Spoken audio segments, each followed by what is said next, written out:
Now, on matters corruption, which is at the heart of our constitutional order, if there is one item that frustrates the realization of this constitution is corruption.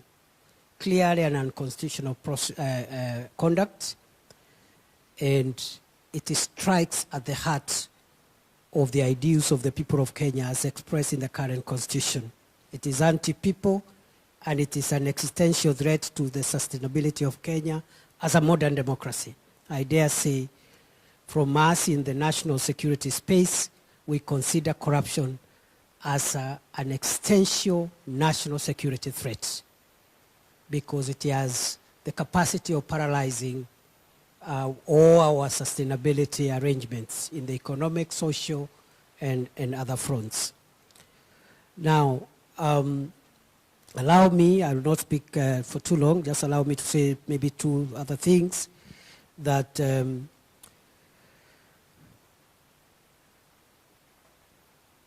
tied to the fight against corruption.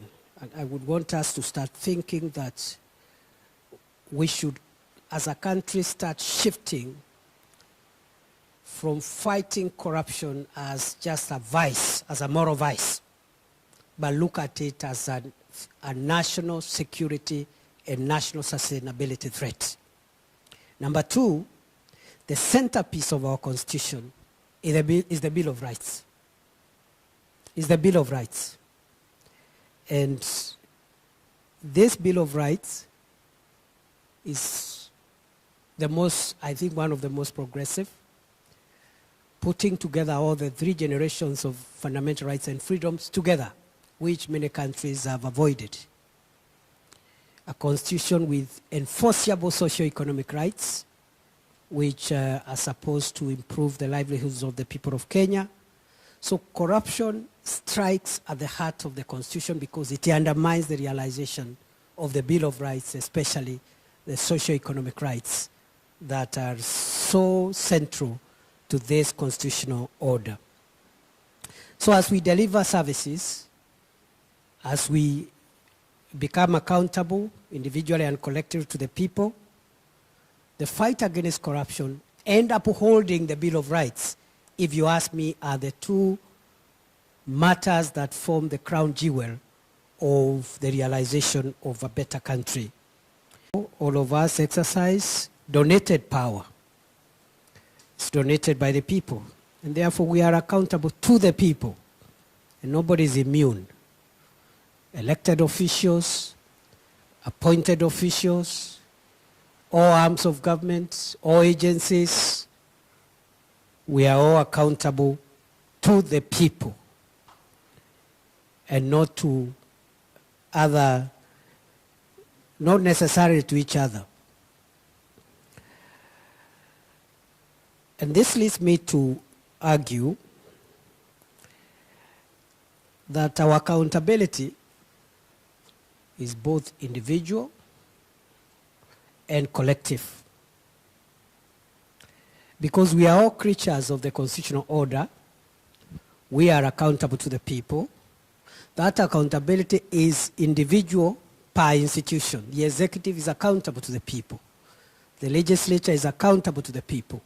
The judiciary is accountable to the people. All agencies established under the Constitution are accountable to the people. That accountability is individual. But looking at the structure of our Constitution, that accountability is also collective.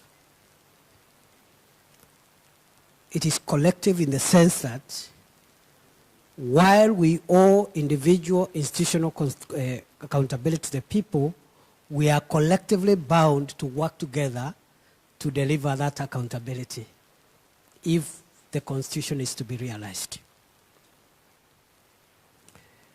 And one of the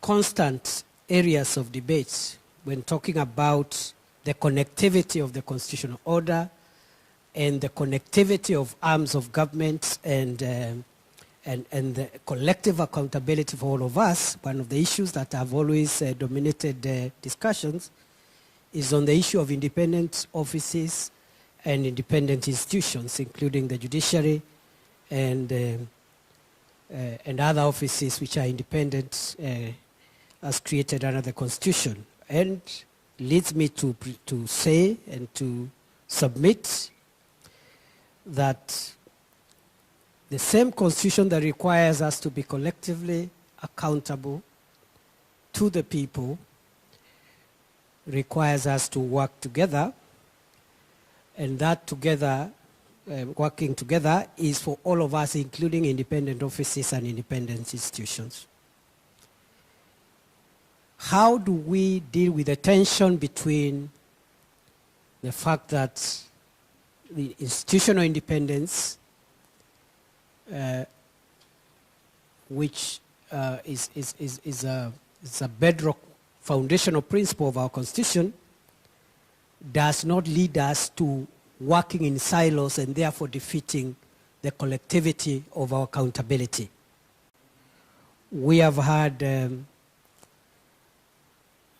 institutional confrontations between levels of government, between arms of government. The institutional confrontation between levels of government, fortunately for the judiciary, does not affect them because judiciary is not devolved. But you have a devolved executive at the two tiers, and you have a devolved legislature at two tiers. But the judiciary is power and mandate is exercised at the national level only. But even at the national level of government, there has been institutional confrontations, sometimes bordering on competition. I would want to suggest that unless we look for ways of working together, no single arm, no single organ can deliver. And I can say that without fear of contradiction. Because the same Constitution that has given you the massive powers you have has also donated some power to another arm of government, another agency. And it's deliberate. It is a deliberate constitutional arrangement. The same power that gives you that power from where you sit gives another agency, another arm, another level of government different powers. So unless we work together, we end up frustrating each other. The executive will make certain decisions based on the space that they occupy. The judiciary will also make their decisions based on the case of the space they occupy. And unless there are ways of, within the principles of independence, agreeing how to work together, we end up frustrating each other. Both the executive and the judiciary relies on parliament for appropriation of budgets, for example. So if we were to demean, for example, or to look down upon the legislature, the potential of the legislature frustrating the executive and the judiciary is real. And they will do it actually within the law, because the law doesn't say that you must get all what you want. There's no law that says you must get all what you want. It says other things. It says other things. Yeah. It says you must be facilitated to operate within the available resources.